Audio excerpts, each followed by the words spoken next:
morning, class. Before we start, kindly open your camera for our attendance in today's discussion.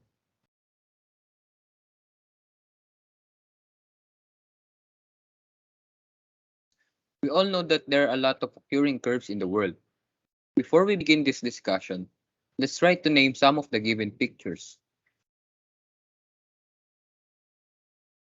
Can you guys tell me which shape of curve this is? Yes, Carla. Sir, that's a circle. Excellent. Now, can you tell me the shape of a football? Is this a circle? Yes, Carla again.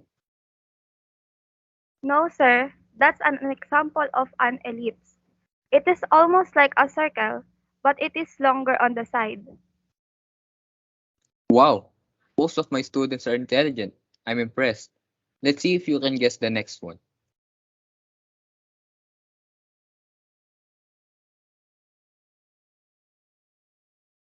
Yes, Irish. Sir, I think that's the curved part of banana is called parabola. Lastly, can you guys identify the shape of this image? Yes, Joel. That is an example of hyperbola, sir. All the things that we see has one thing in common. They are the four types of conic sections. What do we mean by conic sections? Conic sections are any curve produced by the intersection of the plane and the right circular cone. The shape of the curve depends on the angle of the plane relative to the cone. Do you guys know that you can form the four types of cone sections by cutting a cone, but different angles? Is there anyone who can tell me about how these curves form? Yes, Nicholas. Sir, when the plane is perpendicular to the axis of the cone, the intersection will produce a circle. How about you, Nathan? Oh, sir, when the plane is slightly tilted, it will form an ellipse. Yes, Jamir. Sir, when the plane is parallel to the side of the cone, it produces a parabola. And lastly, yes, Diane. Most importantly, when the plane cuts both extensions of the cone, it yields a hyperbola. Okay. Most of the incoming senior high school students and current are confused and anxious about their mathematics subjects. Anyways, you may now leave our meeting. Good luck. Bye, Bye, sir. sir. Bye, Bye, sir. sir. Thank you.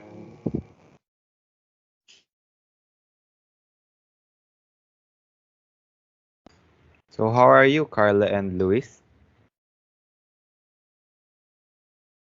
I'm okay. It's just confusing for me. What can we do to help the both of you understand the lesson more? And of course, those incoming senior high school students less anxious. What if we create and send them a video discussion? That's a great idea, and that would be fun.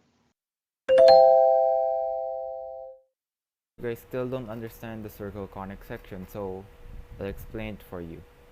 A circle is all the points in the same plane that lie at an equal distance from a center point. The circle is only composed of the points on the border. So there are many parts in the circle. So one is the radius. It is the distance from the center of the circle to its outer rim. So next is the chord. It is a line segment whose endpoints are on a circle. Next is the diameter. It is a chord that passes through the center of the circle. The length of a diameter is 2 times the length of a radius. Next is the secant. It is a line that intersects a circle in 2 points. And there is also the tangent. It is also a line that intersects a circle in exactly 1 point only. So next is point of tangency. It is the point where a tangent line touches the circle. So for example, let's take a circle. Then the set of points are on the radius of the circle. Then to know if it is a circle, the point must be equidistant from the center. So in simple terms, if you were to connect a point from the radius to the fixed point, which is the center, it would be the same distance no matter which point. So to get the exact distance, you can use a graph and you can draw a circle on it. Then you get the set of points and get the distance of it from the center using the distance formula. If you get the same distance on all of the points, then this means it is a circle.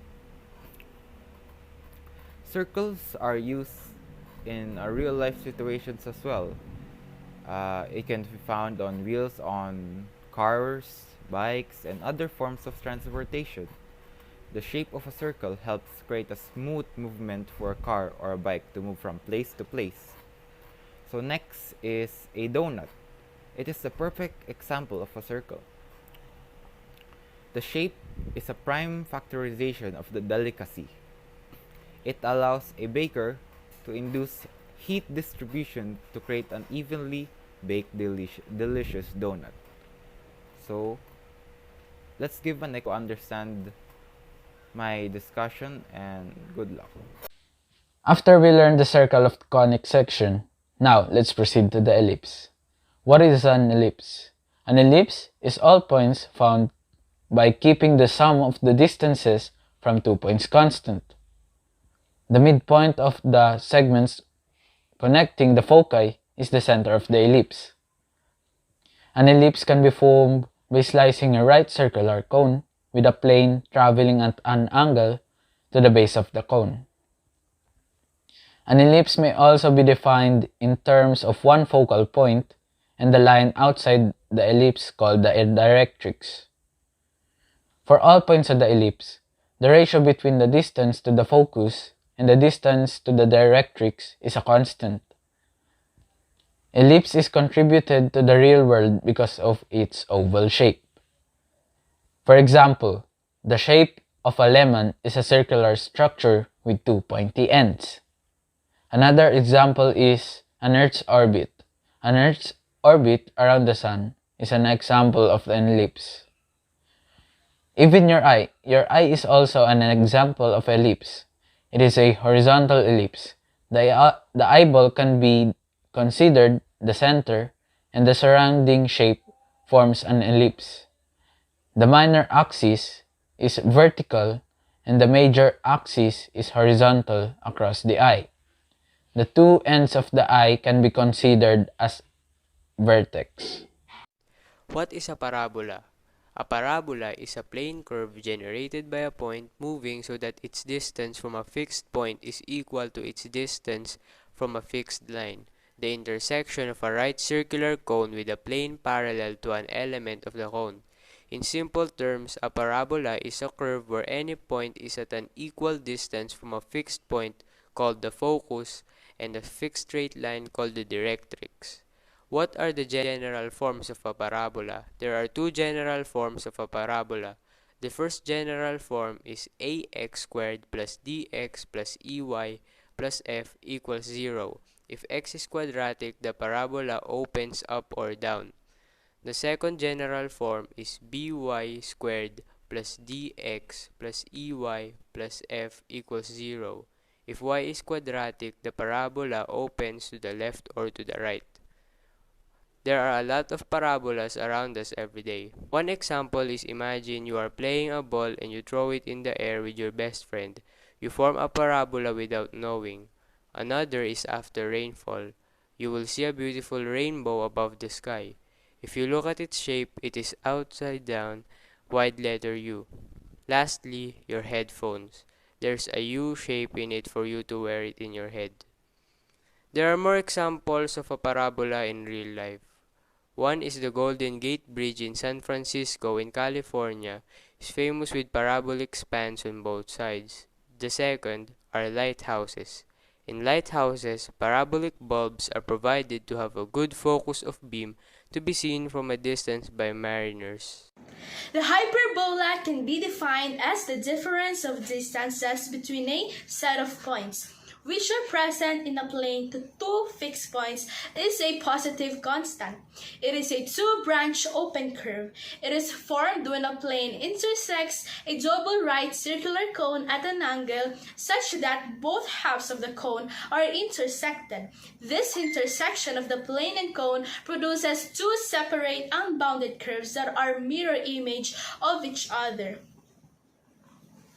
The real-life application of hyperbola is baseball. Its red design is shaped like an hourglass. The Kobe Port Tower has hourglass shape. That means it has two hyperbolas. In nuclear cooling towers, the hyperbolic shape is used due to its ability to withstand the high winds.